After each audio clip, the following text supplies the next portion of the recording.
Would you like to take the guesswork out of your holiday shopping and give a truly unique present this year? If so, give the gift of significance. Discover Your Second Act Significance is our brand new power-packed program backed by a proven life transformation system. It's perfect for anyone who's feeling stuck, dissatisfied, or discontented and wants to start creating a life they love. The best part? It's your choice what holiday offer you want to use. You can treat yourself and get 25% off your enrollment by using the code Significance25. Or you can treat yourself and a friend with our special twist on BOGO, a buy one, give one holiday deal. The choice is yours. To claim your discount, visit secondactsignificance.com today. That's secondactsignificance.com. But don't dawdle. This offer ends when this year ends, on December 31st. Now, here's today's podcast episode.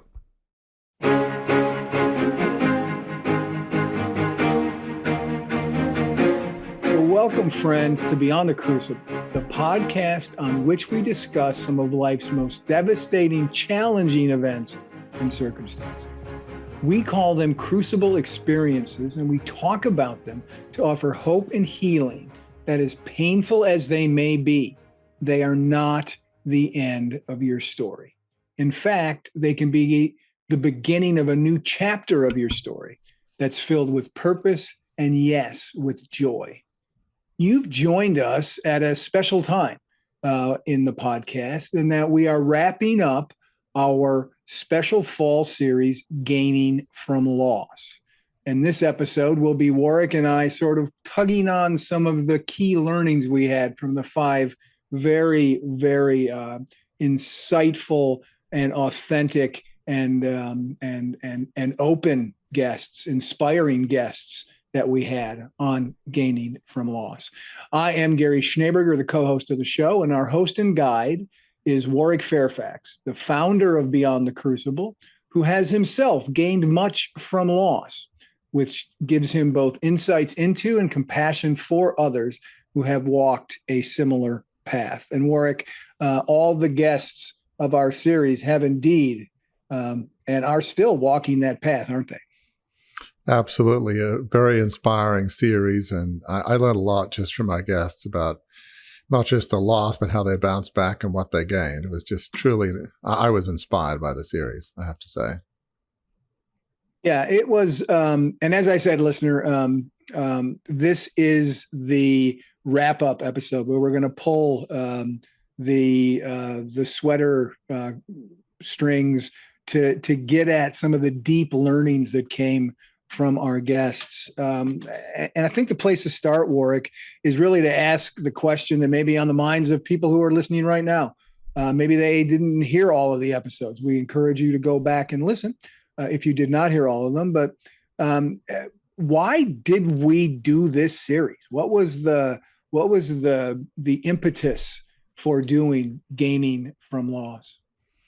Well, this time of year, the holidays, and as we're recording it, it's before Thanksgiving. We've got Thanksgiving, Christmas, New Year's, a lot of holidays at this time of year.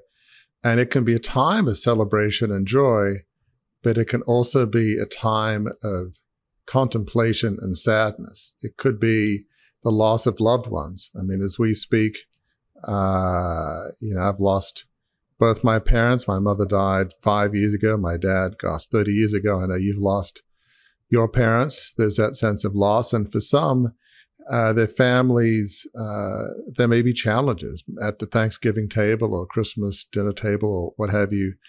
There could be tension. There could be conflict. There could be absence of ones who may be alive, but there's broken relationships. And so there's a missing seat for the worst, in one sense, the worst reason is there's unreconciled relationships. So sometimes the holidays, they can be a time of joy, but they can be a time of contemplation, sadness, and sometimes a deep sense of loss. So that's kind of why we thought of the holidays as a great time to talk about a series on loss. Right. It seems, kind of counterintuitive, right? The holidays are supposed to be, it's the most wonderful time of the year. And as you said, it is not always, right?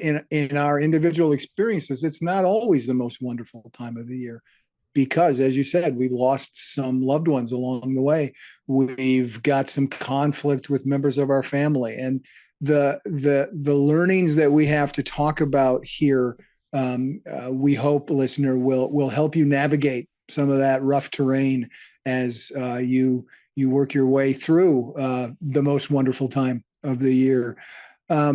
One thing that I thought was really interesting, Warwick, and this entire episode, let's say this at the outset, this entire episode is kind of based on the tent poles of this conversation that we're going to have, is based on the most recent blog at crucibleleadership.com, which summarizes the key learnings of this series. But one of the things that blog talks about is we struggled a bit with what to name this series.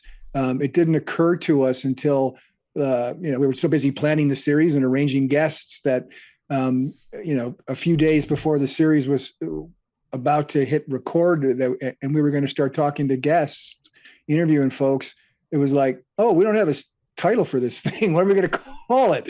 And we knocked a few things around, and we landed on gaining from loss. But we were worried a little bit. I'll admit, I was a little worried that, will people think that's a little too glib? Is it too cute? Gaining from loss, get it, loss and gain. And will people really, at a deeper level, at a more meaningful level, be like, yeah, loss is not something you gain from. Why did we ultimately land on choosing that title? At Crucible Leadership and Beyond the Crucible, we're all about giving people hope. In every episode of this podcast, we talk about our guest's worst day, how they bounced back from that, how they found hope and healing. So that's really what we want for our listeners, is to, even if today is their worst day, to feel like that there is hope in life. There is redemption in the broad sense of that word. And so loss is painful, whether it's loss of a loved one, a physical tragedy. And we've had a lot of different kinds of loss in the podcast overall the last several years, certainly in this series we have. And so, what hope, what gain can you find from that loss? I mean, you can't undo what happened, such as the death of a loved one, but, what can you learn from that? Is there some way, while it's devastating and you wish it never happened, is there some hidden blessing, some hidden gain that you can get from it? And it sounds counterintuitive. It almost sounds heartless, cold, lack of empathy.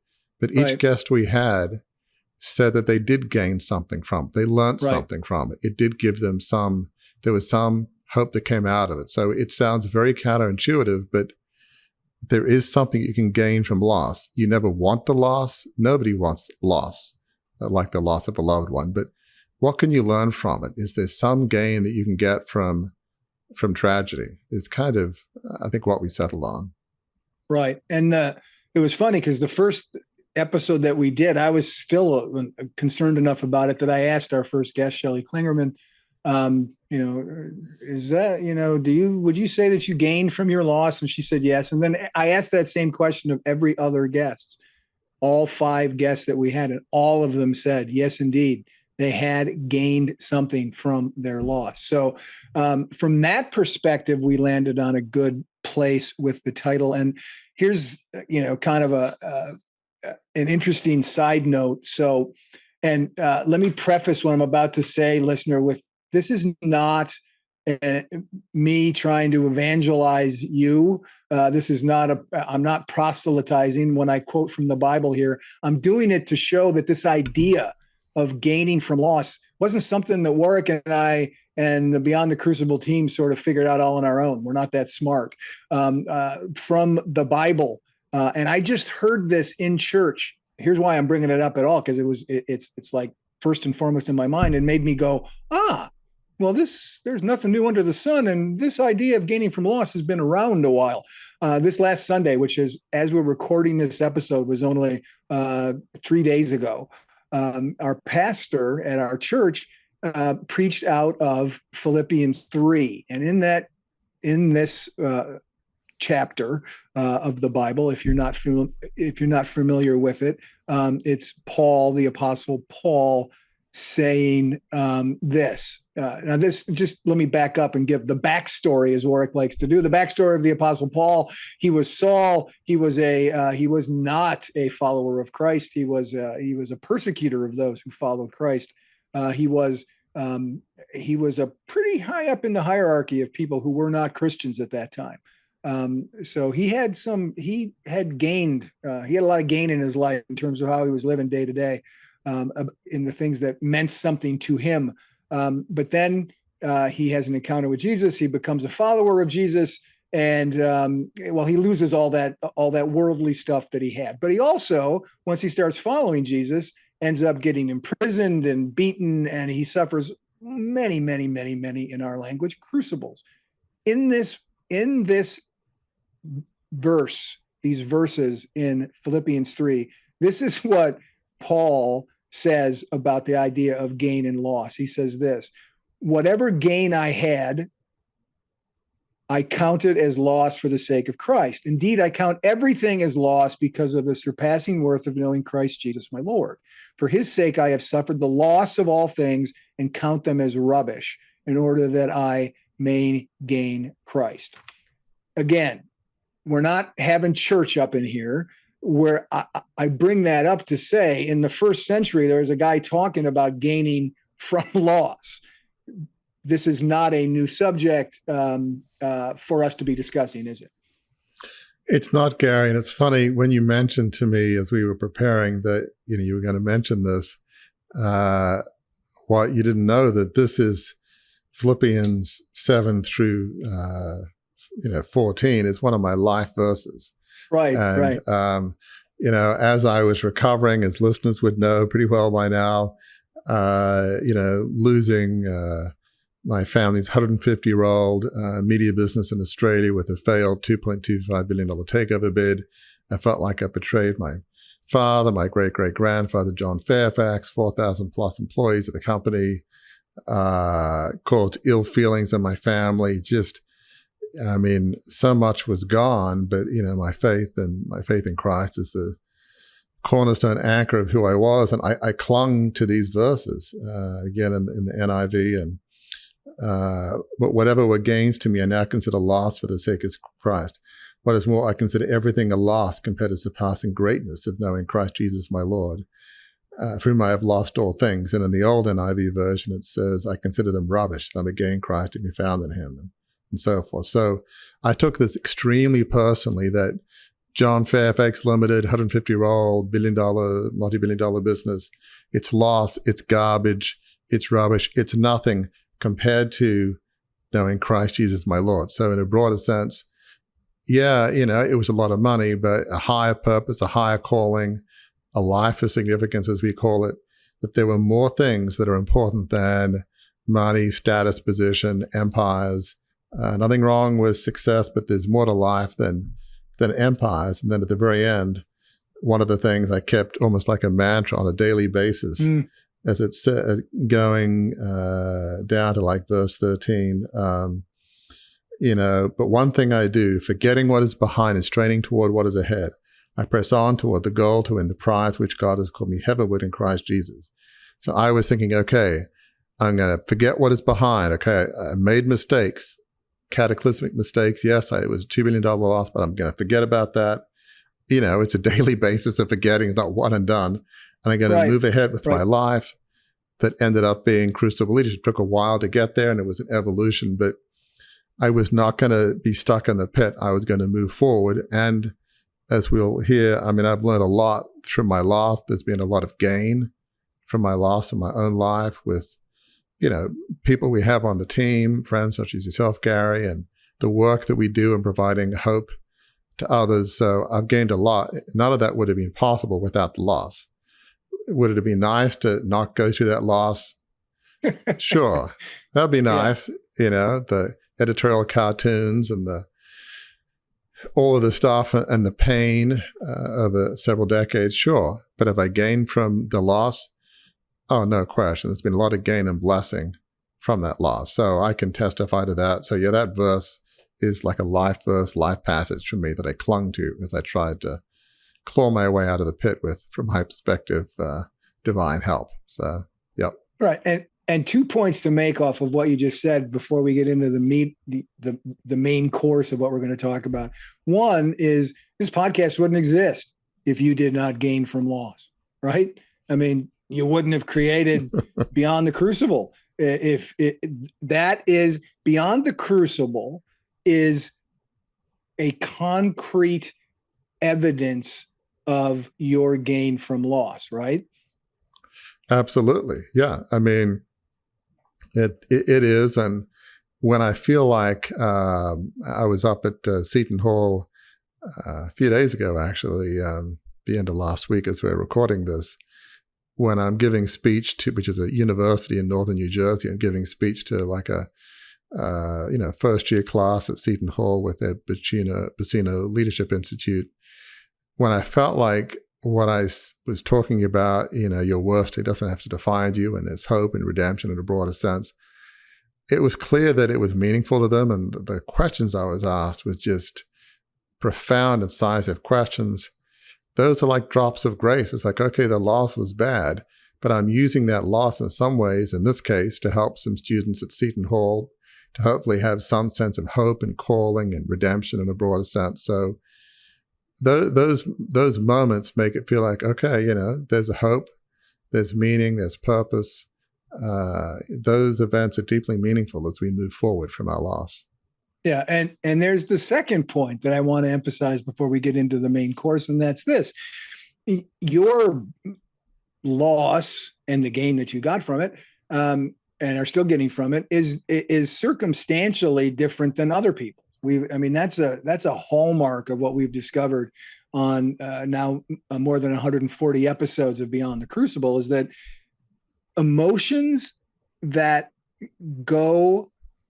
run through loss, that run through crucibles, we have discovered are remarkably similar, even when the circumstances of that loss, of that crucible, is much different. So all the guests that we're going to talk about have had different losses than you, have had different losses than me, but there are some emotional touch points with what they have to say, right? With what they've been through emotionally, similar to what you've been through emotionally, and me and everybody else we've talked to in 140 episodes. Yeah, it's so true, Gary. I mean, I go back, as listeners will be aware, where Crucible Leadership and my book, and Beyond the Crucible, my book, Crucible Leadership, Embrace Your Trial to Lead a Life of Significance. It was birthed at 2008 when I gave a talk in church about what I went through and lessons learned. And since it's a church, what I felt like some lessons that God was sharing with me, at least in my life. When weeks and months afterwards, people would come up to me and say, you know what, Warwick, what you shared really helped me. And I'm thinking, there aren't any former media moguls in the congregation. This is a collection of just, different folks in Maryland where I live. And so I think there's this universality of pain and loss and vulnerability, and which is remarkable to me. I remember just one of our earliest guests on the podcast a few years ago, David Charbonnet, who was Navy SEAL that was paralyzed in a training accident in Southern California where he lives. And he became a paraplegic through that. And I remember saying to him, David, I feel apologetic because what I went through is nothing compared to what you went through. And in a very gracious and profound way, David said, you know what, Warwick, your worst day is your worst day. It's not a competition. And so every guest we've had quadriplegics, paraplegics, victims of abuse, people who've lost businesses, lost loved ones, every kind of crucible you can imagine. They all have the same heart and same spirit. It's not a competition to who's had the worst day, who's had the worst tragedy. They're very generous with that. And so, yeah, I think I've learned a lot from that we can gain from these tragedies that happen to us. And our guests all have that broader perspective of hope, and they don't judge other people. And it's it's remarkable. I just feel privileged to learn from the folks we've had on the series, and certainly this last series I've learned a ton. So, yeah. Well, let's get into some of that stuff that you learned and that I learned. There are sort of 5 takeaway learnings, listener, that we're going to go through. These are all based on things that one guest told us as we were going through it. So 5 things, 5 guests. Each point is something one of those guests talked to us about when we interviewed them. And the first point is what's a practical action step that will help you gain from loss? The first point is be patient. And that came from our guest, Jason Schechterly. He was barely a year into his dream career as a police officer in 2001 when his squad car was hit from behind while it was stopped. It was hit by a taxi that was traveling more than 100 miles an hour. The explosive fire in which he was trapped for minutes left him in a coma for 2.5 months. Initially robbed him of his eyesight and led to severe scarring and disfigurement as he endured 56 surgeries to first save his life and then improve his life. But even though the physical and emotional trauma of all of that was heavy, he has come to live by the motto he encourages those he talks to as a motivational speaker to live by. And he told us, I actually saw him speak and he had it on a slide and where he was speaking. I took a picture of it and we talked about it in his episode of the series. And what he says is sometimes the most beautiful inspirational changes will disguise themselves as utter devastation. Be patient. That one, obviously, when I first heard him say it, struck me as really, sorry to steal your word, profound, but also made me realize he would be a fantastic guest for the show, right?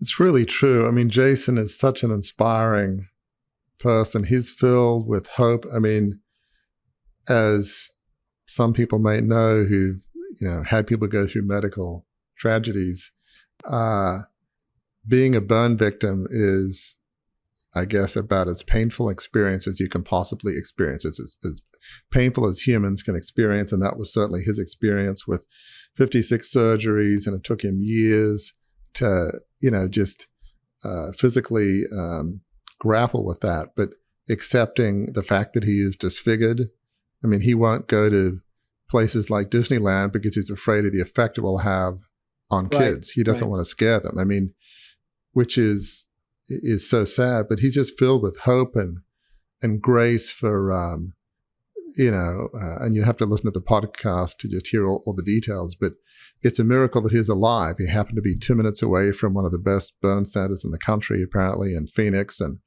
there was a police car very near and several hundred feet away, a fire engine. I mean, just they could, put out this burning patrol car. And he wouldn't have had his last child if he had died, because his last child was born after the accident. So he was just full of grace, full of gratitude for just being alive, and his attitude to life and his the lightness in his spirit despite the pain and the real physical challenges he has even today. It's just inspirational. It's hard to even understand how somebody could have the attitude that he has and to feel like his life is a blessing. I mean, later on in that blog that you wrote, you sort of end this section with a quote that he says, in which he says, "I have gained everything and lost nothing." It's like, how can that be? But he's just learned, he's just made that choice to be positive, and his life and story is such an inspiration. It's mind-boggling to consider his attitude to life, given the excruciating pain that he's gone through and has to live with. Both physically and emotionally, right? I mean, there's a lot of, there's physical trauma for sure, but the emotional trauma in many ways was just as bad in its own lane. But the point he made there about being patient, right? There were a number of times, 2.5 months in a coma, 56 surgeries. There are a number of times that Jason Schechterly could have said, "That's it, I'm done. I'm not going to keep fighting. I'm just going to, as you've said many times, I'm going to lie in bed, pull the covers over my head and just kind of, do nothing. And then eventually death will come naturally and that'll be that. His point was be patient, right? Tomorrow's going to be better than today. It's that optimistic view that good changes come disguised as losses. If you wait them out, if you have resilience, as you've pointed out, they can reshape themselves into gains, into blessings. And one of the things I'm going to love about this episode is I get to ask you questions I've never heard you answer before, which is kind of fun. And the first question I want to ask you on this idea of being patient is, you talked a little at the top of the show here about your big crucible of losing the family media dynasty, $2.25 billion. But how was being patient part of your bounce back story of moving beyond your crucible? How did that look for you? I think for me, obviously I'm pretty self-aware, I'm afraid, so I have my faults, but I have very high perseverance. And patience, at least in the perseverance sense. But, there can be, am I always patient when, my kids were younger in the 90s and like most dads, it's like, can we leave already? And then we would stop for 5 minutes, right.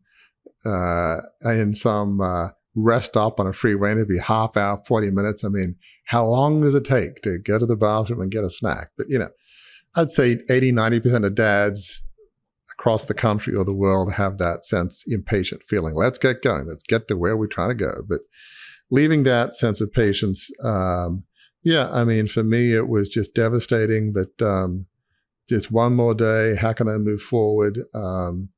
It took a while in the 90s. I think for me, what kind of fueled maybe my patience was my faith. Just that verse we talked about in Philippians 3, forgetting what is behind, straining to what is ahead. Losing $2.25 billion, 150-year-old family business is rubbish. It's nothing compared to for me my faith in Christ. So I guess my patience was fueled by my faith, and I just clung to that nothing is more important than my faith. And again, in this case, my faith in Jesus.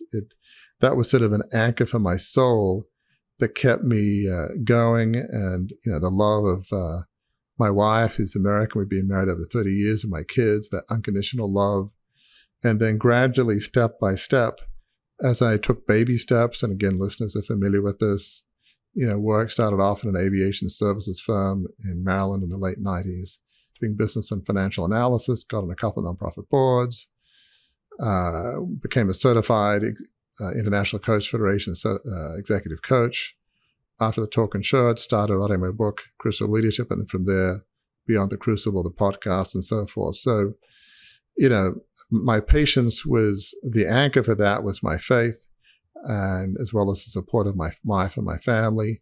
But as I had small steps, again, I almost think of them as drops of grace, no matter how small, I was like, okay, I don't think I thought of it in these Jason Schechterly terms, but maybe tomorrow can be better than today.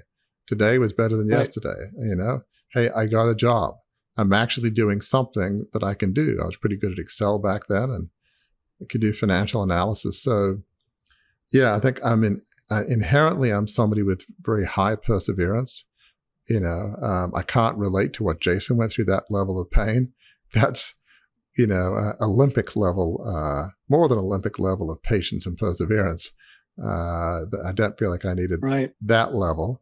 But that being said, it was, my inherent, I guess I have a lot of perseverance in my wiring, values. I'm not sure how you look at it, but my faith, support of my family, and then meaningful work where I felt like I was making a difference even in some small ways. So it was a combination of things that helped fuel my patience and perseverance.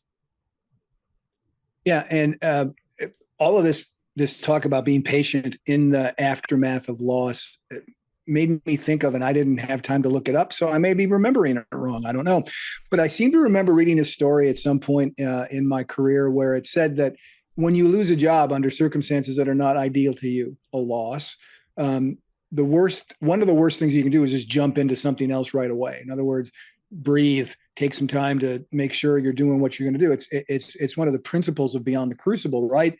Is find out what it is that you're really, wired for, passionate about, and go pursue that.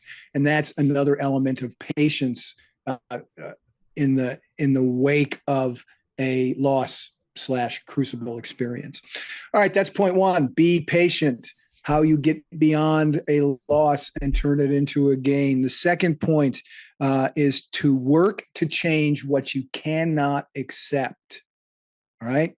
Not to accept what you cannot change, but to change what you cannot accept. Those words came from Shelley Klingerman. She would be the first to tell you, and she did on the podcast episode where we interviewed her. They weren't original to Shelley Klingerman. She heard them somewhere and she repeated them on the show. But Shelley's story is that her brother Greg, who was a police officer, was murdered last year in an ambush while he walked to his car after work. She was devastated by the loss, but refused to let, here's the word that you used earlier, Warwick, that evil act be the period on the sentence of Greg's life. She refused to accept what she could not change and instead dove into changing what she could not accept.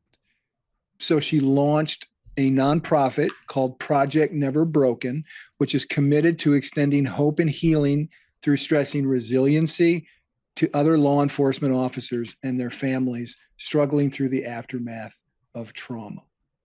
Shelley refused to or dedicated herself to change what she cannot accept. And, I've got my own story of how that has played out in my life that will hopefully be helpful and instructive to you, listener, especially as the holidays roll around, right?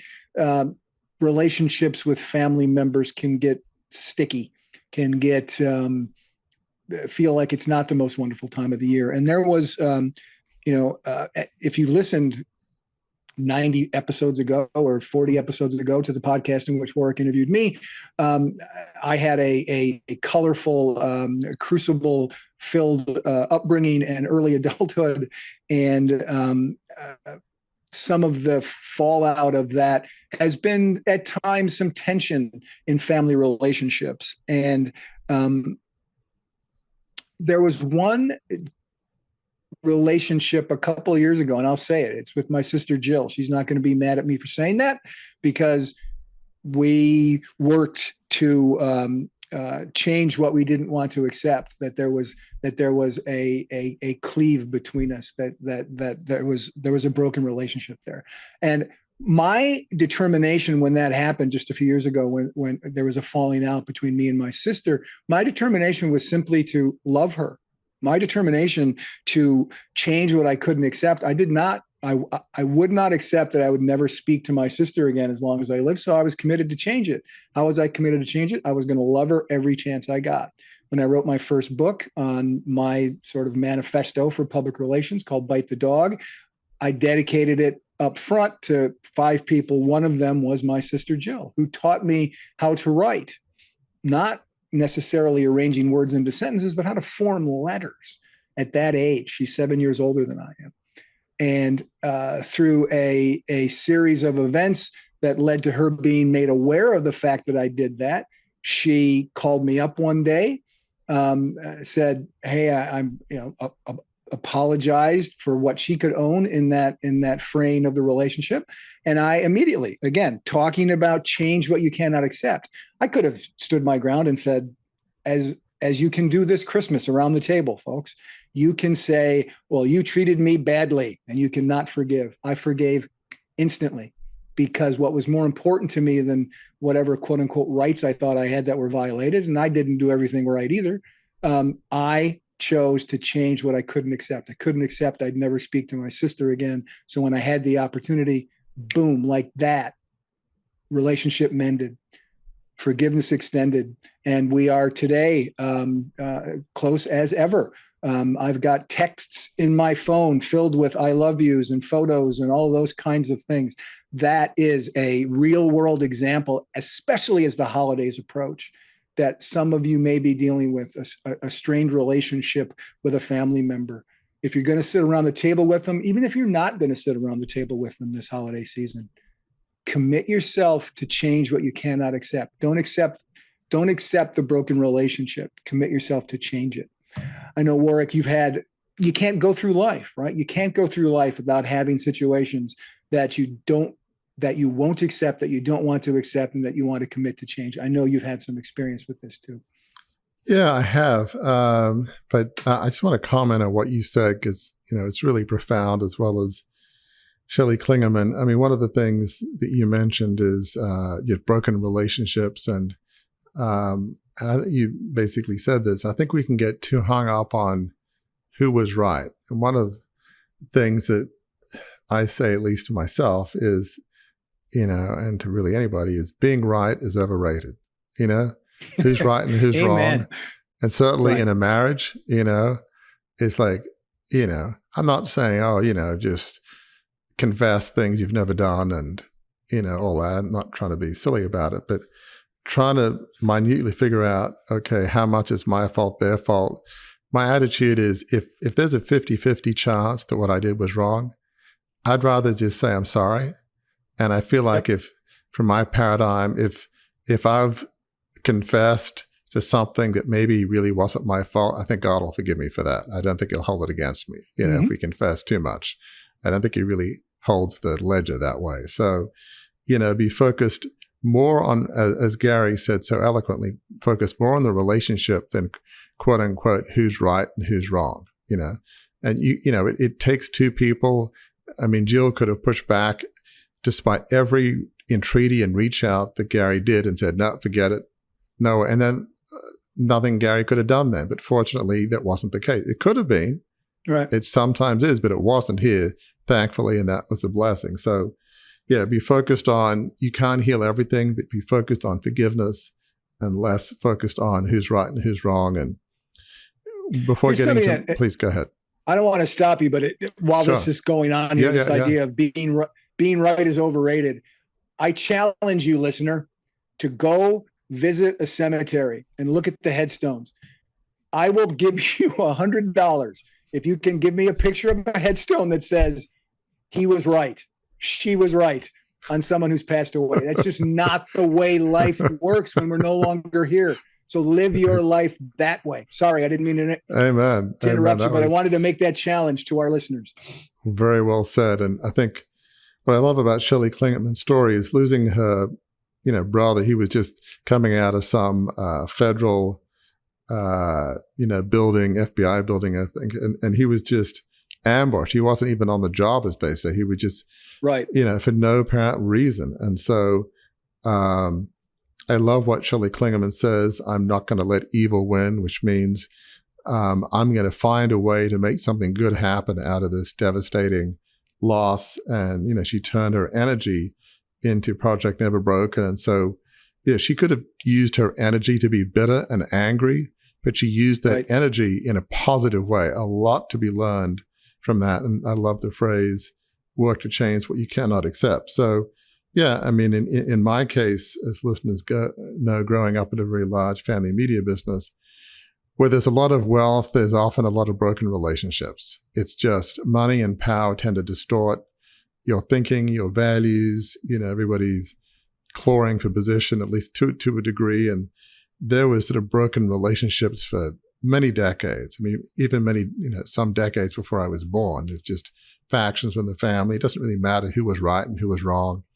But there was certainly some ill feeling. And obviously when I launched the takeover and some other family members were on the other side of it, that caused ill feeling. And, one of the things when I wrote the book is I never wanted to write a tell-all book that said I was right, they were wrong, because that's lame, boring, and untrue.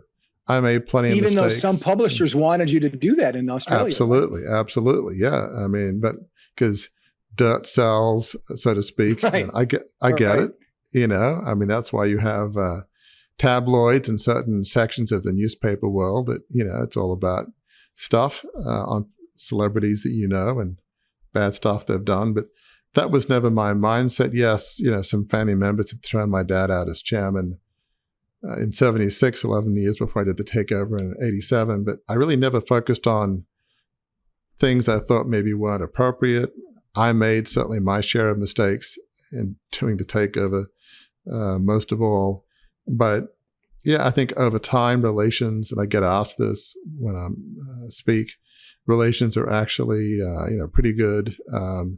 Even a family member that probably, had the most angst towards me over the years, when I sent him a book, he said, "Thank you for writing it. It was courageous and appreciate you doing it." So I felt like that was a good sign. So yeah, I mean, in my own way, I try to, certainly for me, I really try not to hold grudges, which is a process. I got to say, it's not a one and done, and forgive. And that's really, it's a muscle to be exercised in this whole relational forgiveness area that we're talking about is, from my faith paradigm, we forgive because we've been forgiven. Who of us are perfect? Who of us haven't done things we're not proud of? So, if we want to be forgiven, we should forgive others. So it's just, right. It's a mantra philosophy to live by from my perspective.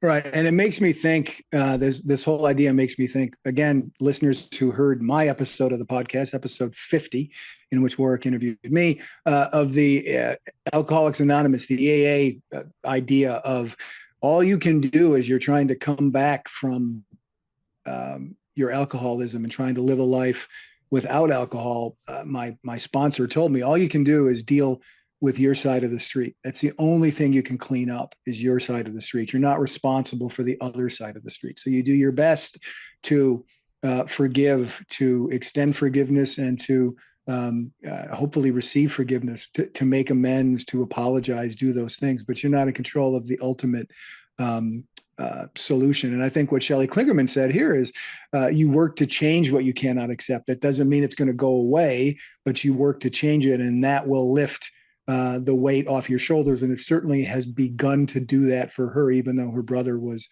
tragically murdered just a little over a year ago. So those are our first 2 points. Be patient and work to change what you cannot accept. Our third key point from the Gaining from Loss series is to understand there is room for your pain on the other side. As you move beyond your pain, beyond your crucible, there's still room over there on the other side for your pain. And that wisdom came from Kayla Steckline. Kayla lost her husband, Andrew, to suicide in 2018, leaving her a widow with 3 young boys to raise and an unexpected, uncertain future to face. What she learned was, as she moved forward tentatively at first, was that it's a daily choice to welcome and acknowledge the pain, and it's a daily choice to welcome and chase the joy. This is another thing she said that was deeply meaningful, deeply resonant to me. The wounds we carry with us are not obstacles to simply get over. Rather, our wounds are the way through. And loss gives us new eyes to see the grace threaded through all humanity. She ended her thoughts on this subject by saying this: a beautiful world waits for us on the other side of loss. Say it again. I'll say it again so you absorb that. Write it down. Keep it in your planner. Put it on your phone. A beautiful world waits for us on the other side of loss. A world so expansive, it has room for our pain. What are your thoughts, Warwick, about Kayla's experience and then your own experiences with understanding that truth, that the world on the other side of our crucible is expansive enough to welcome, to house our pain?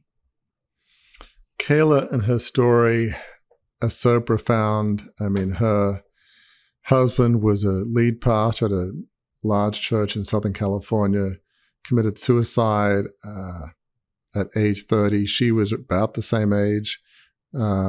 She had 3 boys, 5 and under.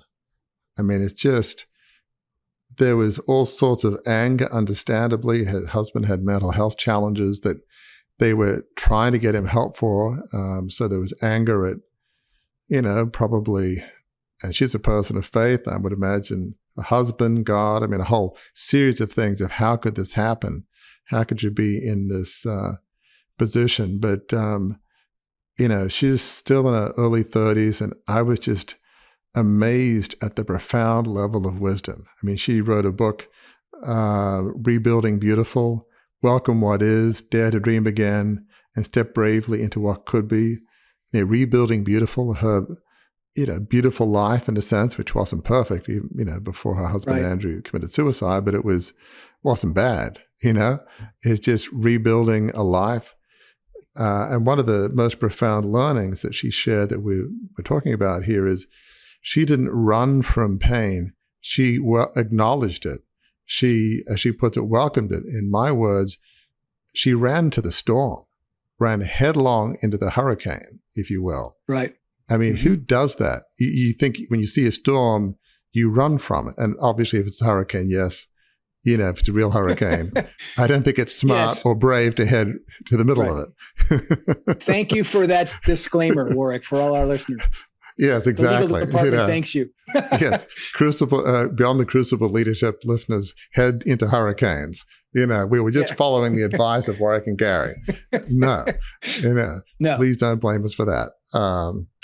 But and I think that is so true. And I think in my own way, I'm a very reflective person. I'm just wired that way. I'm pretty self-aware because I'm very reflective and I want to know why I'm thinking the way I'm thinking. If I'm fearful, I got to understand why I'm fearful, because if I'm fearful about something, if I know what it is, the first step to dealing with it is to know what it is. And, if it's personal, obviously I'll typically talk to my wife, Gail. But there's no question in, coming back from the pain of, losing a $2.25 billion business, family, 150-year-old family business where I felt like I let my father down, my great-great-grandfather, John Fairfax, my parents, 4,000 plus employees at the company. There was instability before, eventually other people took it over and went from there. There was a huge amount of pain. Gail and I talked a lot. I had, a period where, with counseling, I'm a great believer in as appropriate where that's helpful and with friends. So I've never been one to run away from the pain. I want to understand it, deal with it in the sense that you can't really turn the spigot off and say, okay, today I won't be in pain. Today I won't be in agony. I won't be grieving. It's ended. Okay, right. I'm good. You cannot control your emotions. I don't care who you are, how smart you are, how evolved you are. But what you can do is acknowledge it and understand it. Sometimes you might have a wave of maybe not clinical depression, but depression or fear or some negative emotion. The first step is you understand it. Your loved ones will typically be able to help you decipher it. It's maybe it's not that hard for your friends and family. And then as you understand it and acknowledge it, it does help in that sense heading into the storm to understand it, because then sometimes understanding it can help. I mean, one small analogy, when I think of my own family and, because of their wealth and money, there's a fair share of dysfunctional relationships. As I've looked at relationships with people and tried to understand, well, why do they act the way they act? As I've understood their own hurt, their own challenges from their upbringing, understanding has made it easier for me to forgive and accept, in the sense of not like it, not condone it. But as I understand it, it does make sense. Even with me, as if I understand, I understand why I'm, fearful, or, maybe I was triggered by something from my family business days. It does help me deal with it. And obviously, as we've talked about earlier, as you use your pain And as I guess we heard earlier from Shelley Klingerman, as you use your pain for something positive, that's another help. But certainly, understanding your pain, why it exists, where it came from, if other people caused it, as I often say, hurt people. Well, why is the people that hurt us, why were they hurt? Where did that come from? So understanding our pain and its origins, it's not the total solution, but it's definitely a step in the right direction of being able to maybe not get beyond it, but live with it better and maybe reduce its effects some, I'd say. Yeah. Now, here's something that I didn't realize until just now. And I wrote the blog on which this conversation is based. Each one of these steps is kind of a step up a ladder, if you will, right? You start after your loss, you start being patient. Don't expect it to get enormously better overnight. Step one. Step two, work to change what you cannot accept. Okay, once you're able to kind of move forward, once you're ready to tentatively step ahead, work to change what you cannot accept. See how you can try to find the gain within the loss, how you can affect change in an area that may have been affected by what you lost. Then the third point that we just talked about, understand there's room for your pain on the other side. So as you work through it, as you walk through it, there's room for your pain when you get there. So you don't have to leave it on the road. You can take it with you. There's room for it when you get there. Now we get to our fourth point, again, an interlocking point that flows naturally from point three, and that is intentionally cultivate joy as you continue to grieve. And this wisdom came from Marissa Renee Lee, whose mother lost her battle with breast cancer when her daughter was only 25 years old. In the near decade and a half since then, Lee has crafted a successful career working on Wall Street and in the Obama White House. Her successes, she says, have come not in spite of or even because of the loss that she's lived through. She's been able to live with the loss and thrive beyond it because she's also never stopped living with the love that was there that made it a loss. As she points out in her book, Grief is Love, Living with Loss, we're taught that grief is something that arrives in the immediate aftermath of death. And while that's certainly true, it's not the whole story. Here's the key point. Grief is the experience of navigating your loss, figuring out how to deal with the absence of your loved one forever. It's understanding that the pain you feel because of their absence, because you've experienced a great love. That love doesn't end when they die, and you don't have to get over it.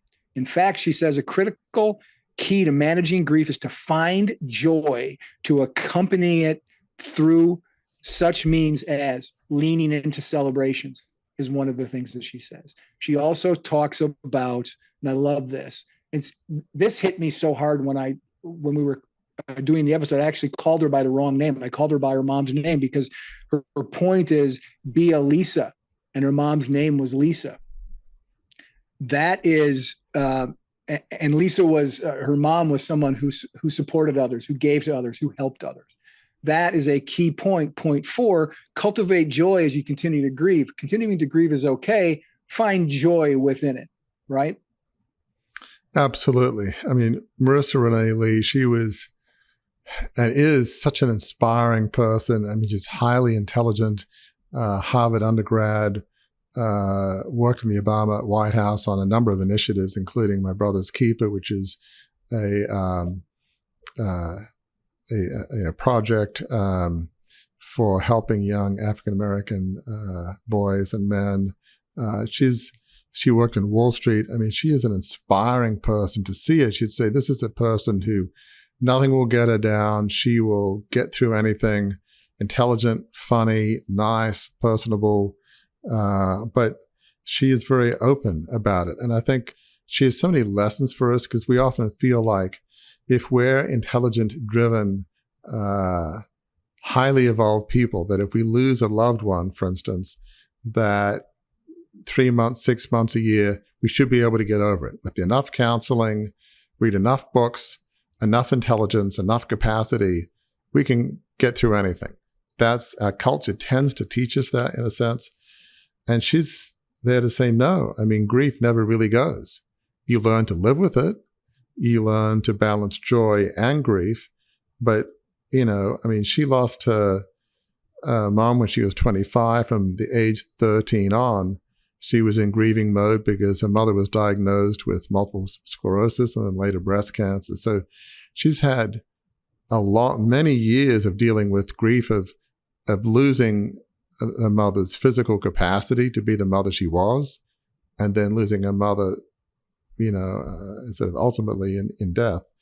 But so she still grieves. She still has moments of anguish and agony, but she's learned to balance both grieving and, not stop living. She's able to love. And as she puts it so eloquently, the more the love, the more the grief. It's just, right. It's kind of inevitable. And I love the title, Grief is Love, Living with Loss. She knows, she figures out ways to deal with things. As you mentioned, celebrating things, talking about being a Lisa, her mother, she's learned to try to bring humor into it. So she still grieves, and she can't, we can't control our emotions. A lot of our guests talk about you can't control your emotions. You've got to learn to live with them, not ignore them, not stuff them, experience them. And, you learn to be able to live and experience, head towards them without it necessarily controlling you. Just some profound learning from Marissa, as well as some of the other guests. This is like the most exciting part of the show for me, because I've always wanted to ask you this question, or a variation of this question, ever since we started working together more than 3 years ago now. If this point, and this point 4 is intentionally cultivate joy as you continue to grieve, listeners probably want to know this as much as I do. How did you find and cultivate joy, Warwick, in your quote unquote lost years, in those terribly painful years after the failure of the takeover, and that led you to have to basically leave Australia? How did you find joy in that time? Yeah, it's a good question, Gary. So for me, after the $2.25 billion takeover failed, and my wife's American, so we moved to the U.S. in the early 90s, which Australian newspapers have since called My Life in Exile or something. And right. When I went back for my mother's funeral, she died at 95, and this was 5 years ago. It's like, young Warwick, as they always call me, comes back from exile. So listeners here in the United States, just to let you know, you're living in exile, I guess. I mean, but I don't think it's that bad a place myself, but this is exile. And I guess they call me young Warwick because my father was so Warwick, and it's like, do I have to be 85 before I'll stop being called young Warwick? I mean, I'm not that young anymore, but oh well. I'd be happy if someone would call me young Gary, to be honest with you. So I guess it all depends on the context. But for me, I guess finding joy in the early 90s, or through the 90s, we had young children. I have 2 boys and a girl, and so they were young. So just being able to play with them in the backyard, like with my oldest son, who, life was grimmest, I guess, when my kids were youngest. And so therefore, with my oldest son, for instance, we would throw baseball in the backyard, and I grew up playing cricket, so not exactly the best baseball thrower in the world, but, I figured it out, get a glove and throw and kick a soccer ball. But, from the 90s on, certainly soccer is very popular here. And just the unconditional love of my wife, Gail, was just her acceptance. So just being joyful in the little things with my kids, birthday parties, birthday cakes for the kids, wrapping toys at Christmas, all those little things. I remember one year I got my daughter, consider it's boy, girl, boy, my daughter, this little red tricycle. And so, of course, you assemble it the night beforehand. How hard can it be? It was literally a 3 or 4 hour experience assembling this tricycle. It's like, this was unbelievable. So, but that sort of fills you with joy in one sense. And then as there were things that I could do and do well, like getting a job with the aviation services company and getting good performance reviews for doing finance and business analysis, like, okay, that was a little drop of grace, a little drop of joy. And as I started doing meaningful work and on 2 nonprofit boards, feeling like I could contribute. So each of those little steps were drops of grace that gave me a degree of joy. There's something I can do and not screw up. But it started in the hardest days in the early 90s, which is having a young family that just knew me as daddy and they loved me unconditionally as kids do, and just being able to play with them. Those were moments of joy that was definitely helpful as I look back. The 5th point in the blog, which is on crucibleleadership.com, and which is kind of a ribbon on the package of our conversation here today, is live as a good ancestor to those who come after you. And I'm really excited to get your views on this, because you talk about your ancestors and their influence on you. So it'll be interesting to hear how you receive that exhortation to live today as a good ancestor to your progeny who come after you. But that bit of insight came from Steve Leader, the senior rabbi of Wilshire Boulevard Temple in Los Angeles, who says that even after officiating 1,000 funerals, more than 1,000 funerals, it wasn't until his own father died that he felt like he truly understood the effect of death on him. The effect of death. He understood that he witnessed the effect of death on others who's in those funerals that he presided over, but he didn't understand it on him. When his father died, he realized that, and he said that the thing that it taught him was to make the most of what he called our blessed lives with the people we love. His father's death taught him that thing. And one of the things he said to us, and that he says a lot, I think, is, and it's an inspiring way of inspiring others in how you live now that you're beyond your crucible, right? He says this: I often tell people that a great way to think about your life is to live as a good ancestor. We don't think of ourselves as ancestors when we are alive, but we're all going to be ancestors after we die. A very instructive question to ask while alive is this: am I living as a good ancestor for the generations to come? Most likely that will lead to a very meaningful life. So first, what was your takeaway from our talk with Steve Leader? And then how are you hoping your progeny will look back on their great-great-grandfather, as you have talked often about your great-great-grandfather? But first, talk about Steve Leader. Yeah, Steve Leader is such an impressive person. He's highly intelligent. His senior rabbi, as you mentioned, at Wilshire Boulevard Temple in Los Angeles. It's, I believe, the oldest Jewish congregation in Los Angeles. It's very big synagogue. And Steve is an inspiring person, because he mentioned, as you said, he officiated maybe 1,000 funerals, but just that sense of loss, he had new learning and meaning from it when his dad died. And he's very open about, they grew up in, not a very wealthy background in Minnesota. In fact, his dad and an uncle owned a junkyard. It was right. A tough life that he grew up in. And his dad was a tough guy, and he was, harsh almost in some sense. So it wasn't an easy relationship. It wasn't easy to win his favor, from Steve to his dad. So he's open about that. But, when he died, I think I love his book title, The Beauty of What Remains. You begin to really look at what's important. There are a lot of things that he valued about his dad, and some things he's open about saying he doesn't want to copy. But he learned a lot in that process. And just that sense, that excellent question about how, to live your life as a good ancestor. Some of the people we've had on the podcast, and we talk about, live your legacy today. Again, we talk about this and others do. You think about your funeral. What is it that you want your, family, loved ones, and friends to say about you?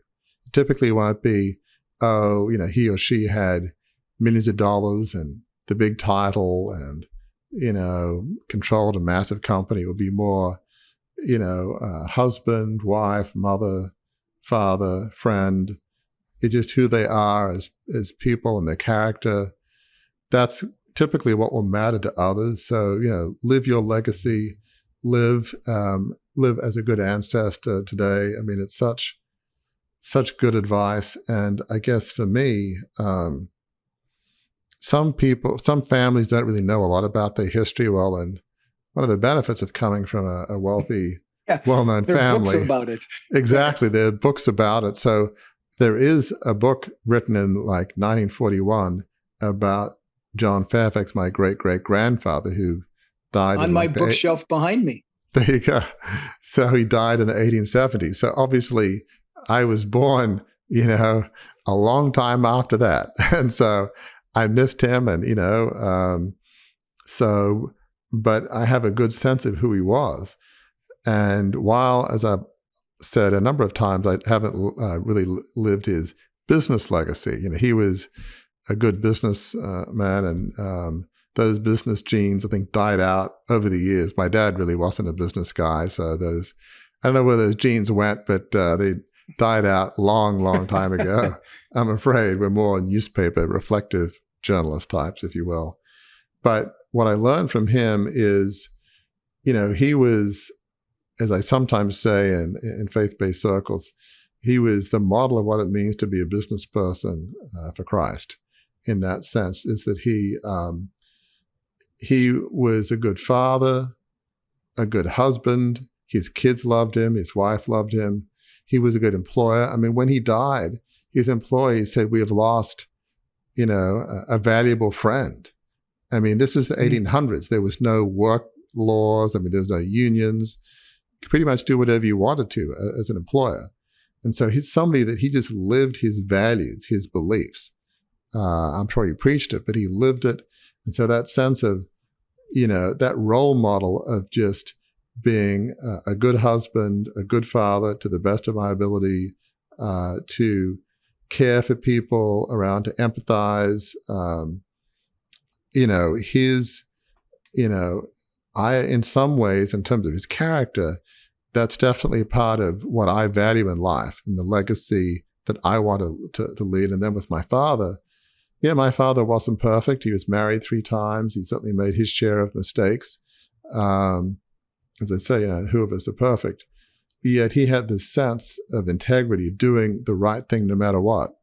In 1976, when other family members threw him off as chairman, he could have tried to fight it from doing his own takeover or, taking on the board in some sense for wrongful dismissal. And he analyzed a lot of these things. But at the end of the day, he said, you know what, for the sake of me, because he saw me as sort of the next generation that would come after him and those that took over, family members that took after him, for the sake of the company, he felt it was the right thing to do. And I think of one more example I talk about in the book. In the 1941 election, I think it was, a conservative, Robert Menzies, was prime minister. He was a good friend of my dad's and his then first wife. Well, they wrote an editorial saying Australia was in World War II, and he believed the Labour guy, John Curtin, was the best person to be prime minister. Well, Robert Menzies felt betrayed, and he wouldn't talk to him pretty much for the rest of his life. Well, he went on to be one of Australia's longest serving prime ministers in the late 40s and 50s. So it's not like his career was done, even though he was super successful, and he never forgave that. So I guess from my dad, I've learned you do the right thing kind of no matter what. And, 2 nonprofit boards, as listeners know, being an elder at my church and on my kids' school board. Even though I admire greatly the leaders of both organizations, I try to encourage, but I also try to ask tough questions. Do the right thing no matter what. They may be friends, I may admire them. My job is, to represent the congregation or the community. So I've learned a lot from my great-great-grandfather, John Fairfax, and my father, Sir Warwick Fairfax. So in my own way, assimilating those legacies that they've given me, yeah, I want Crucible leadership to be successful and beyond the Crucible. It's not about money or numbers of books being sold. It's just trying to have an impact, be it big or small. I try to be, my kids are now older, from 31 to the 20s. I've always tried to be a present dad and be around them and with my wife. And so, yeah, I try to live that legacy, and hopefully that's having an effect on my kids. Humility is one of my highest values. So when I see my kids who, we're not poverty stricken by any means, we're very, very, if not extremely comfortable. When I see them with, like my youngest son was looking to get a different car. And it's like, he had a Hyundai Coupe, and it's like, I think I'm going to get a used Mazda CX-5, small, SUV. And it's like, he wasn't saying, hey, Dad, can you help me get a new, Ferrari or something? And not only did he not ask for a new one, he got a fantastic deal. He found some dealer in Minnesota, and he lives in Indiana. Right. And so I can't tell you, that blesses me no end, that I don't have to preach humility to him. He's living it. So, when you see concrete evidence of your kids living your values of humility and integrity, doing the right thing. So I feel like I've learned those points, those aspects of legacy from my dad and my great-great-grandfather. And when I see evidence, as I see a lot of my kids living not just my legacy, but their ancestors' legacy, it blows me away. It fills me with, talk about joy, immense joy and pride when I see that. Again, I'm not perfect. They're not perfect. Who's perfect? But when I see them living those legacies, it's just, it does fill me with joy and gratitude, immense joy and gratitude, I have to say. And I know this to be true. Your son's father, when he was in charge of John Fairfax Limited, drove a Honda to work. So, actually, it's funny. I have driven Hondas in the U.S. There's no question. Back then, this is funny. It's pretty much the same thing. I drove a red Toyota Camry. Camry. Sorry. Okay. And that was kind of a bit of reverse snobbery. I've always prided myself on being humble. That's not an oxymoron. And so while the executives that I hired drove, the Mercedes and Daimlers and whatever they were driving, right, I pull with my red Toyota Camry into the executive parking lot, and there was kind of humble, kind of not. Part of me was like, look, I'm humble. Look at the car I'm driving. I'm not doing this Daimler Mercedes stuff. Look at me. I'm pretty humble, aren't I? Look, I'm pretty good, huh? I feel like I lose a few points for that one, but hey, I was young. But I prided myself on my humility, if that's contradiction in terms, which kind of is a bit. No, if we're grading on the curve, you still come above the sea level, so that's good. One of the places I wanted to go, so we've gone through all 5 points, and I'll wrap them up when we wrap up this episode. But one of the places I wanted to go just before we leave listeners, because a member of our team, Casey Helmick, who does the podcast, like production oversight ideas for the show, when we were talking about doing this wrap up episode, was like, well, it'd be really interesting if you guys, this isn't Casey's voice, by the way. I don't know why I'm changing my voice to sound like that. He doesn't sound like that at all. Casey said it would be very interesting if you guys talked about what of those 5 guests that you talked to, what, if anything, surprised you?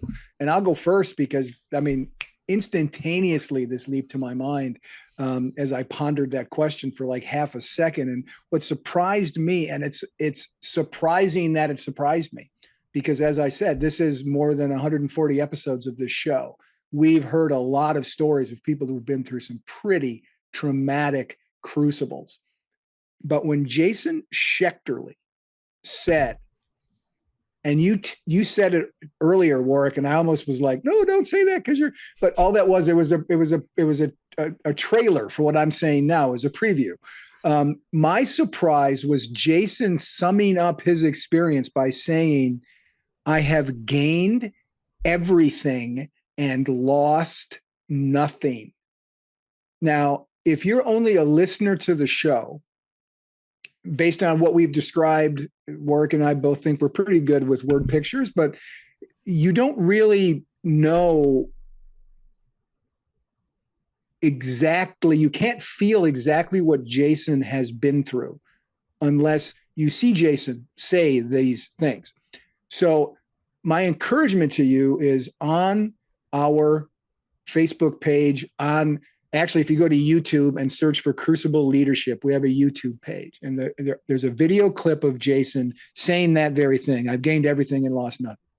Watch the video clip. Look at the man, not, but look at, you can see what he's been through.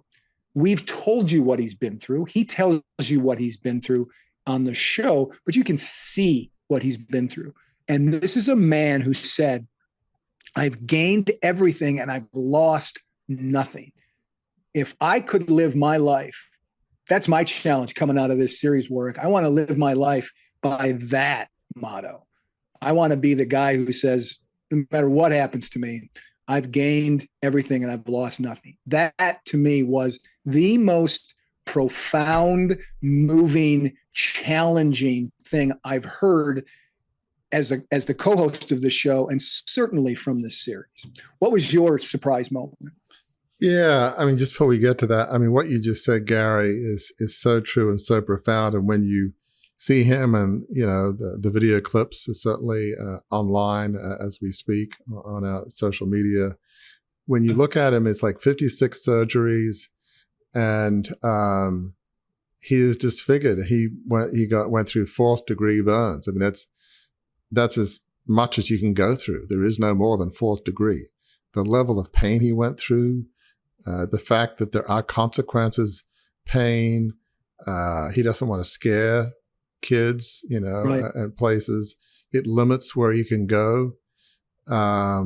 He's lost, I think, 1 or 2 fingers, I think, on one of his hands. Yep. I mean, it's, yep.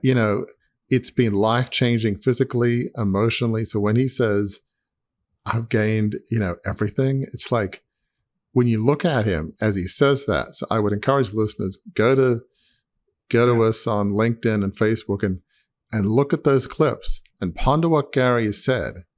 It's just like, how in the world could anybody say that I've gained everything? I mean, it's just, it makes no sense in one sense, but it just shows the profound wisdom that he's learned. So for me, a number of them, I think one of the guests that really stood out to me is Kayla Stecklin, and as we mentioned, lost her husband Andrew to suicide in 2018, and just the sense of she really, headed into the grief, and sort of, in my words, head into the storm. And I think this is amplified too by Marissa Renee Lee.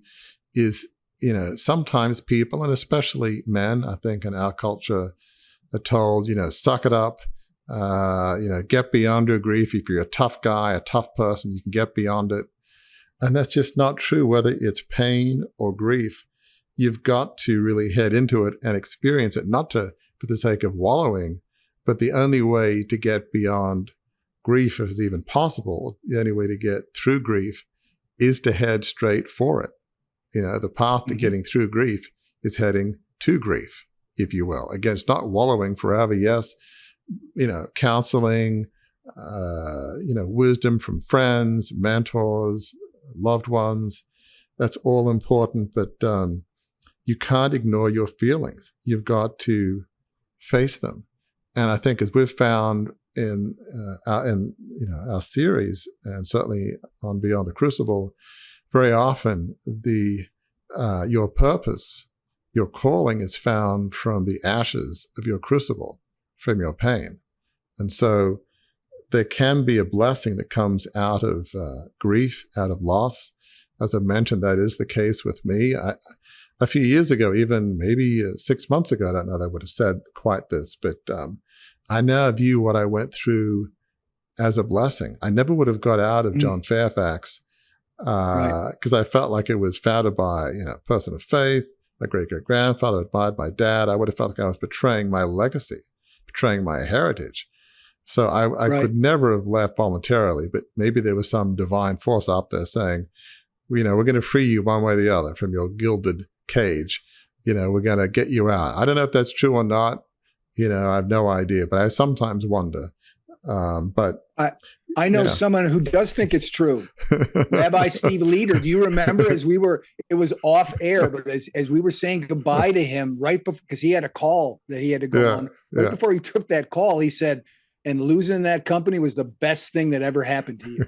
He said that to you right there after spending an hour with you in conversation. So yeah, that's a great point, Gary. And Rabbi Steve Leder is right. It was a blessing that it happened. The best thing that ever happened to me.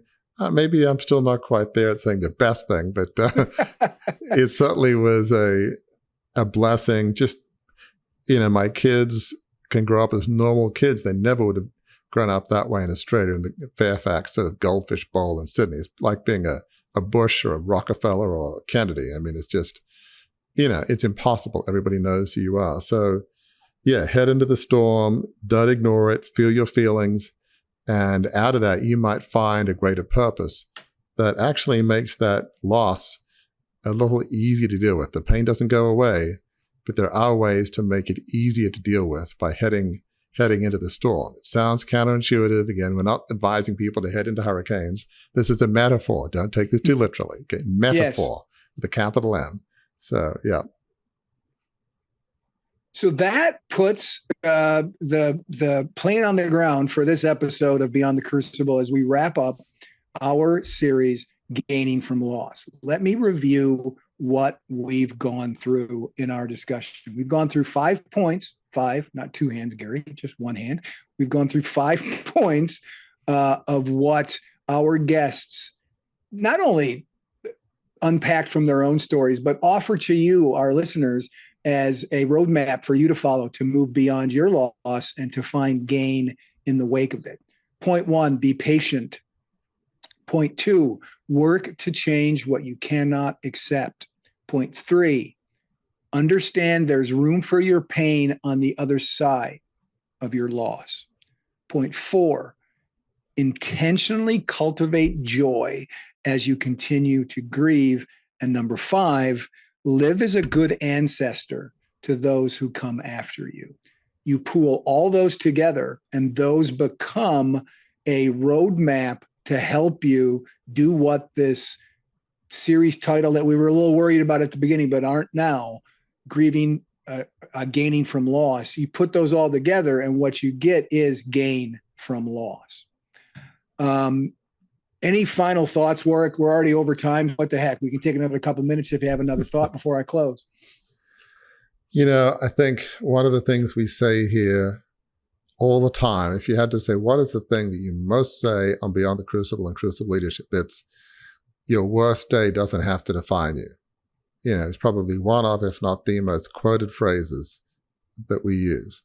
And so you may have suffered a loss, a horrific loss. You may be thinking about the holidays with grim trepidation, not hopeful anticipation. You might be like, oh my gosh, the holidays reminds me of everything I lost. I think of those so-called, families that seem to have it all. The idyllic Thanksgiving, the idyllic Christmas and New Year, and we're just a dysfunctional mess, or even if we're not, we're just grieving the loss of our mother and father, brother, sister, son, daughter. That may be your reality. And, I don't diminish the pain. We acknowledge it. I acknowledge it. But what we want to get across is your worst day doesn't have to define you. You don't have to be defined by loss. Each of our 5 guests were not defined by the loss. They found a way to use that loss for a higher purpose. In the case of Shelley Klingerman, to just not accept what happened, find a way to use that to that devastating loss to honor her brother. So don't let your worst day define you. And there is hope amongst the grief and the loss and the pain. So find your way through grief to live a joy-filled life on purpose. It's possible to both to be grieving, as we learned from Marissa Renee Lee, as well as have a joy-filled, purposeful life, which we believe at Crucible Leadership is a life of significance, a life on purpose, dedicated to serving others. You want joy and fulfillment in life. We believe it's through leading a life of significance. So it is possible to get on the other side of grieving through loss, at least to a point where you're able to carry on with life. And that is the last declarative words to be spoken on this episode. I'm going to ask before we go, listeners, I'm going to give you a question. Again, our blog on this subject is at crucibleleadership.com. And as we do with every blog, the ending of it are some questions for reflection for you as the reader of the blog.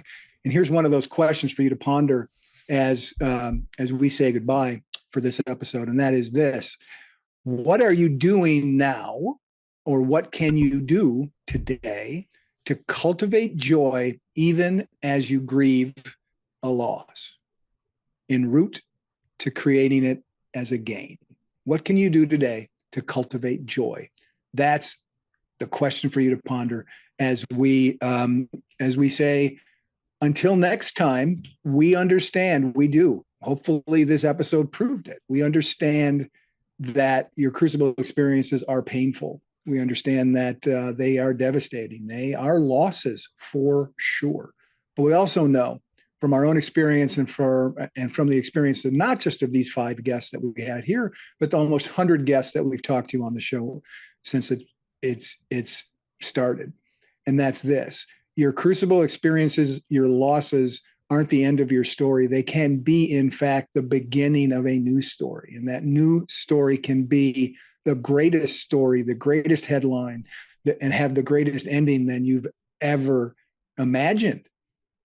All you have to do is to not stay under the covers and to get up and put one foot, as Warwick says all the time, one small step, one small step, one small step, one small step. And that will lead you in the end to the place that our guests often end up at. They talk about ending up there, and that is a life of significance.